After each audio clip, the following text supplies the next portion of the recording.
I bought a 2016 WRX from Copart with a lot of issues. And to make a long story short, I ended up pulling the engine and buying a brand new short block. So today, I'll replace the valve stem seals and start swapping parts from the old block to the new one.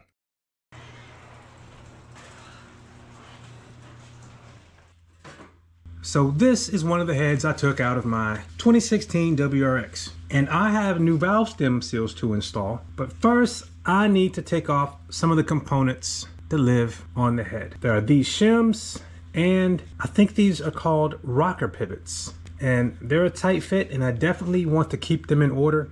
I don't know if it matters, but I like to put them back where they were. So I'm gonna take them off now. The shims are actually different thicknesses, and they're used to set valve clearances, so I'm glad I kept them in order. And now the pivots. And they still have oil on them, so they're slippery. So maybe I'll leave them. They're giving me that much trouble. They spin easily, but they don't come up easily. And I've seen the big C-clamp valve spring compressors, but I have this one, and I may have modified it a bit for my Civic project, but I'm pretty sure it'll work to compress these springs. So I'm gonna give it a shot. I think I have a new one of these, so I'm gonna take this off. Wow, these are really stuck on.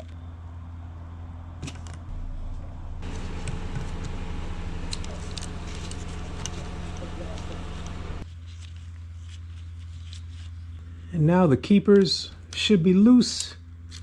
Magnet and magnet. And now I can pull the spring off. Let's see if I can just pull it off. Nope. Let me tilt this up and drop the valve. Just gonna push the valve. Ooh, and maybe I need to clean this bad boy.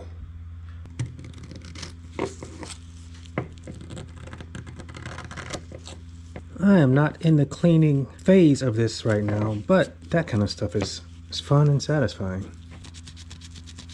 Let's see if I can grab it with this. Nope, it just pulled off the little metal ring. There we go.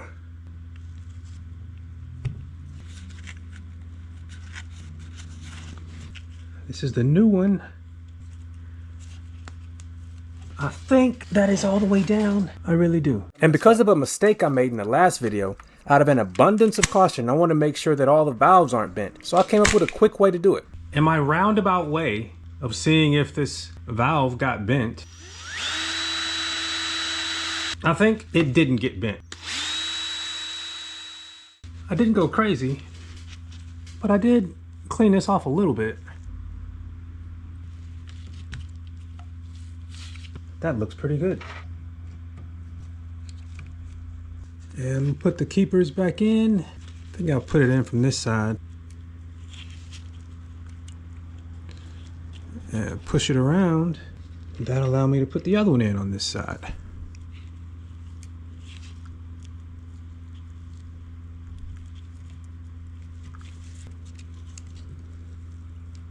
And now I'm gonna take the compressor off. And that is one valve stem seal replaced. And I just have to do that 15 more times. I'm not gonna show all 16 because once I do one, you get the idea. But I will show one on this side because there's less room to work on this side than there is on this side, especially with this style's compressor. Oh yeah, works just fine. Got them both out with one swipe of the magnet. Let's see what this valve looks like. Wow, it looks a bit cleaner, doesn't it? Ah, when you know where to grab, it's a lot easier. Now, I don't know if these were indeed leaking, but you can definitely tell a difference between the old and the new inner diameters. So these will definitely seal better than these. According to the manual, you should put a little bit of oil on everything during assembly, but you see the process. I completed this 14 more times. The manual also says to not tap the valve stem seals onto the head, that you should only press them, as tapping them may damage it. But I must admit, based on my past experience, it was hard to resist tapping it to make sure that it was fully seated. I think it'll work for all of them now. So, lather, rinse, repeat. I decided to show one more to show the importance of the little arms of the valve spring compressor. They need to be centered on the top of the valve spring such that it compresses it evenly. On a couple of them, it still worked, but it was slightly askew. That's the only issue I encountered using this compressor. And like a lot of other repetitive things, once you did 3 or 4, you kind of get a rhythm and you get better and better as you go on. So by the time you get to the 16th one, it's pretty easy.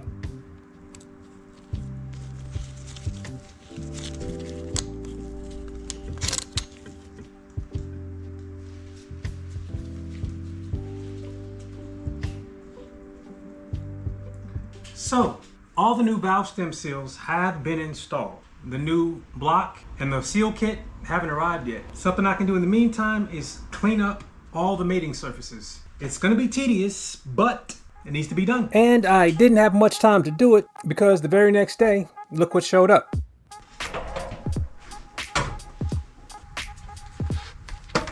This thing's too heavy for me to lift by myself, and I do not have a dolly.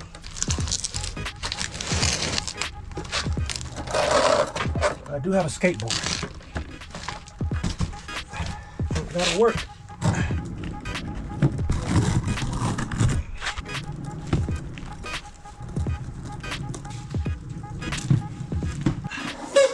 So if this is not the new block, I've really messed something up. So I think the new block is here, but it's not hot though. It's kind of cool today. But if it were in the middle of the summer, I would say that the block is hot. I also picked up another engine stand to make it easier to swap parts to the new block. I found it on Facebook for 50 bucks, and the guy I bought it from had a dope El Camino in his garage. It was kind of nice to meet another gearhead. It's a bit greasy, so I got my gloves.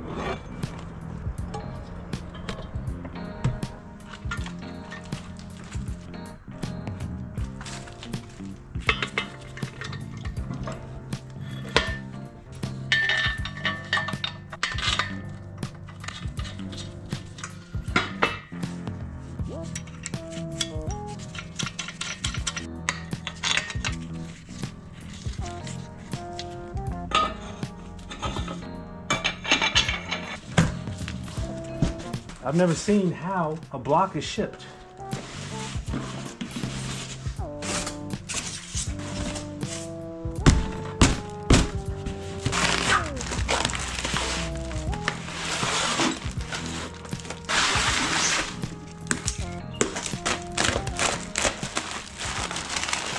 I must say, this is really cool. It looks a lot like an EJ. This is my first time seeing a factory fresh short block, and it is really cool. I thought I had enough bolts left over from the transmission to mount it, but I wasn't happy with this thread engagement, so I had to go to the store. So I got some bolts from the hardware store that were just a tad too long before these threads ran out, but thankfully I had some washers that I could use to make it work.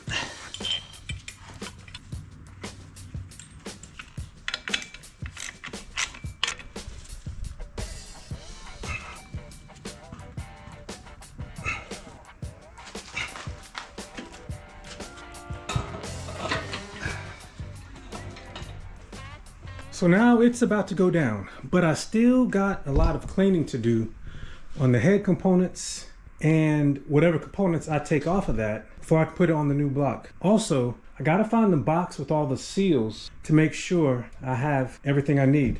So this kit has what it looks like everything I need, and it has a Subaru part number. I feel like some of this stuff I was not expecting. But it doesn't tell you what is what. You know, some things are obvious, like these guys and these guys. But I'm gonna have to just use, oh man, they even have the little gasket for the oil lines. Perfect. I'm just gonna have to use the size of the O-rings I take out as a guide to match up what O-rings I need to reinstall. So eventually I'm gonna have to do a lot of cleaning of RTV and gasket material off the old parts, put on the new, but a lot of parts are just straight up mechanical connections. So I'm gonna go ahead and take these knock sensors off and replace them one for one.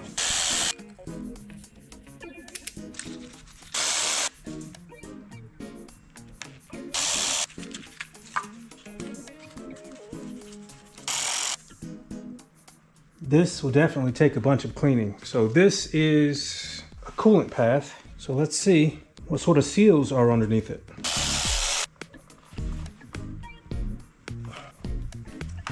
Oh, wow. That's crazy. Here, let me take this off first. You're kidding me. You got to be kidding me. Wow, so that one is broken.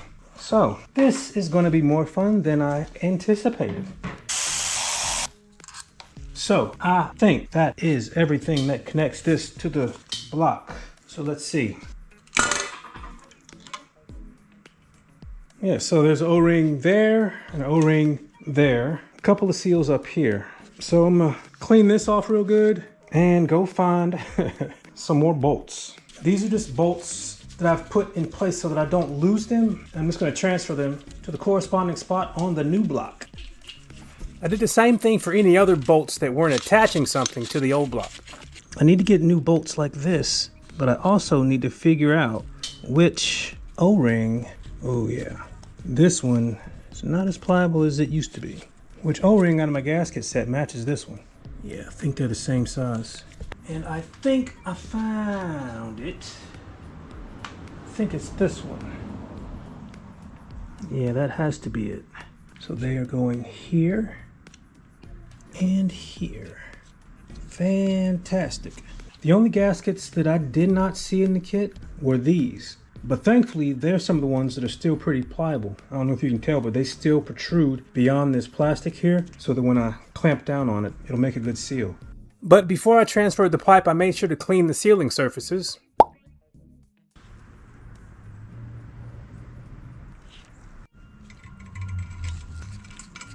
I'm gonna come back and torque these all together. They should be all torqued to the same value. I was one bolt away from having to go to the store. I had some M6 by 1.0 bolts of the right length, but they didn't have the flanged head, and I wanted to make sure I put on the exact type of fastener that came off. But yeah, I had one, but I could not find another. Psych, I found one. A couple videos ago, I disassembled a B18, and one of the fasteners was the exact length, pitch, and type as one of these. So I got lucky. And it's crazy, these will only go to 4.6 foot-pounds. And there's this, which I think is the PCV valve that I recently replaced. And other than that, that's the last thing I gotta do up top. Oh shoot, come on now.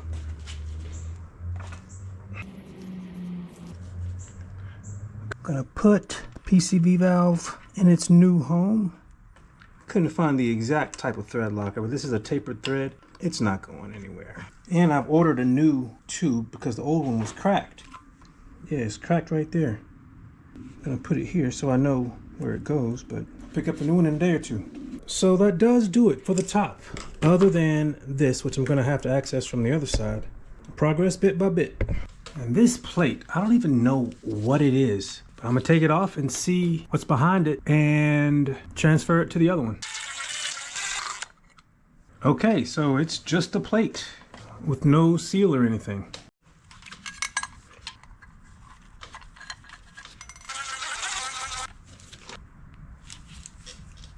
Tensioners are some easy low-hanging fruit to take care of.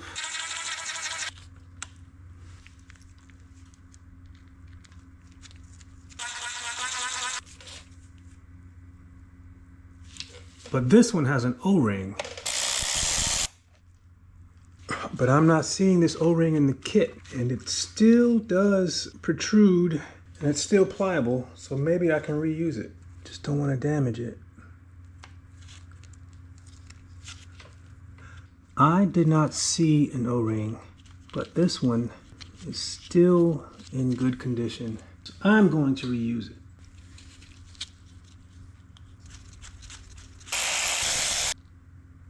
And then I took off the crankshaft sprocket once I realized that the Woodruff key stayed behind. I didn't pay attention. I didn't know which way I took this off, but thankfully I had a picture. There is a semicircle side and a oval side, and there's a deep chamfer side and a shallow chamfer side. and the deep chamfer side goes on. And I'm glad I didn't fight too hard, because I guess the woodruff key is a permanent fixture on the crankshaft. So this goes on this way, just like that. In the next video, I will address the oil pan and the heads as I continue to build up this block in preparation for putting the engine back in the car. If you'd like to follow along, hit subscribe. If you would like to see how I got to this point, check out the playlist. Thanks for watching. Take care.